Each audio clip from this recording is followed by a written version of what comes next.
Lulu is one of the great operas of the 20th century, written by Alban Berg in the late 1920s and early 1930s and left incomplete in the orchestration at his death. And it's an opera, I think, that is about the fragility or impossibility or fragmentation of desire. It's about Lulu, who during the course of the opera goes through many lovers and several husbands, and each time there's an impossibility. Lulu can't be the woman that the men imagine her to be or project onto her. She can never fulfill all the desires of both being the femme fatale and the faithful, quiet wife. I'm very happy to be working with Marlies Petersen again. She sang the role of Pamina in a production of The Magic Flute I did many years ago. And she had, even then, an extraordinary certainty and confidence and strength that I think will be fantastic in the role of Lulu. And also wants to find within the production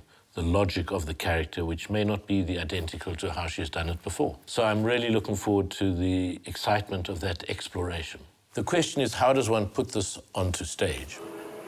The approach that I have with the collaborators I'm working with, and as with the production of The Nose, it's very much a collaboration between construction of the video, the set designer, the costume designer. So there are a number of projections and images and drawings, not so much animations, more static drawings or slightly shifting drawings, which sometimes are drawings of Lulu, sometimes drawings of her lovers and husbands, sometimes wider scenes, but each of them with the possibility that they can fragment, they can fall apart, they can lose their stability. Ink is the primary medium of the production. Sometimes ink drawing is translated into woodcuts or lino cuts, but essentially the vehemence of a black brushstroke, trying to find some equivalent visually to the violence of the opera in the marks and the way they are used. It's almost as if ink becomes the black blood that is spilt throughout the production.